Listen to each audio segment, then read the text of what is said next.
The Soul of the Great Bell by Lafcadio Hearn. Nearly 500 years ago, the celestial, august, the Son of Heaven, Yongle, of the illustrious or Ming Dynasty, commanded the worthy official Kuan Yu that he should have a bell made of such size that the sound therefore might be heard from 100 li. And he further ordained that the voice of the bell should be strengthened with brass, and deepened with gold, and sweetened with silver, and that the face and the great lips of it should be graven with blessed sayings from the sacred books, and that it should be suspended in the center of the imperial city, to sound through all the many-colored ways of the city of Peking, now called Beijing. The officials, you should make a bell, such size that the sound thereof might be heard for 100 years. I shall obey. A symbol of master welders and the renowned bellsmiths of the empire, and all made of great respect of Canon foundry work.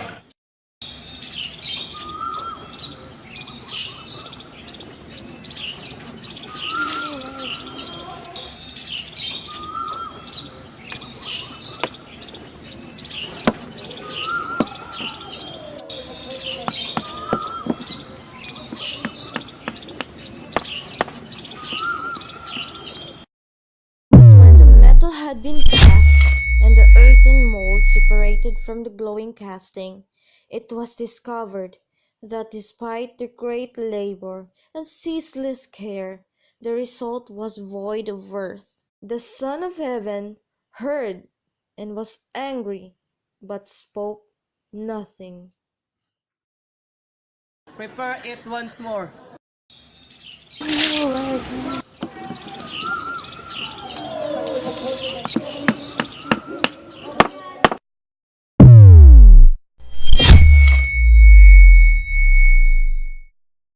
From the mighty young Lu, the sublime Taizong, the celestial August whose reign is called Ming, to Kuan Yu.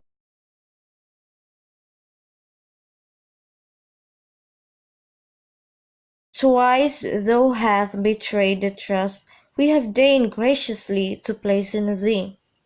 If thou fail a third time in fulfilling our command, thy head shall be severed from thy neck. Tremble and obey. Now Kuan Yu had a daughter of dazzling loveliness, whose name, Kung'ai, was ever in the mouths of poets, and whose heart was even more beautiful than her face.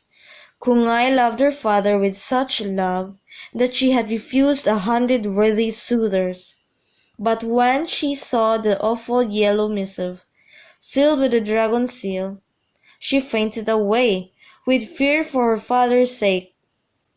When her senses and her strength returned to her, she could not rest nor sleep, for thinking of her parents' danger.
Brass will never meet in wedlock. Silver and iron will never embrace until the flesh of a maiden be melted with a crucible, until the blood of a virgin be mixed with the metals in their fusion.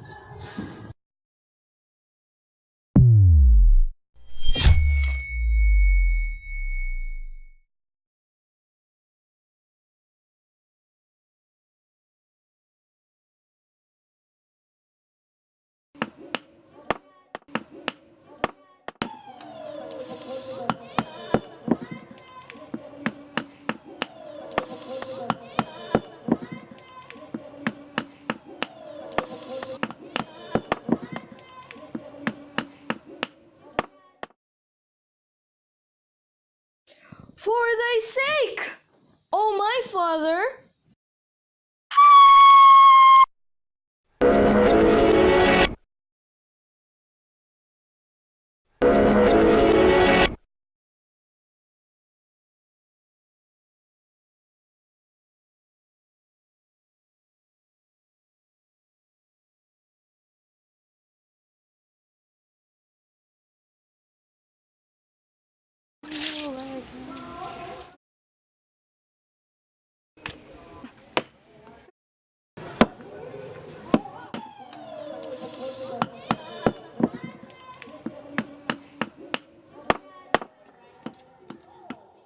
So the ponderous casting was made, and lo, when the metal had become cool, it was found that the bell was beautiful to look upon, and perfect in form, and wonderful in color above all other bells. Nor was there any trace found of the body of Kungay, for it had been totally absorbed by the precious alloy, and blended with a well-blended brass and gold, with the intermingling of the silver and the iron. And when they sounded the bell, its tones were found to be deeper and mellower, and mightier than the tones of any other bell, reaching even beyond the distance of 100 li, like a pealing of summer thunder, and yet also like some vast voice uttering a name, a woman's name, the name of Kungay. And still, between each mighty stroke, there is a long, low moaning heard, and ever the moaning ends with a sound of sobbing and of complaining, as though a weeping woman should murmur, "Hiya!" And still, between each mighty stroke, there is a long, low moaning heard, and ever the moaning ends with a sound of sobbing and of complaining, as though a weeping woman should murmur, "Hiya!"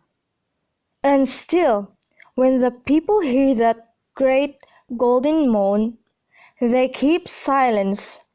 But when the sharp, sweet shuddering comes in the air, and the sobbing of "Hiya," then indeed do all the Chinese mothers and all the many-colored ways of Peking whisper to their little ones, "Listen, that is Kungay crying for her shoe.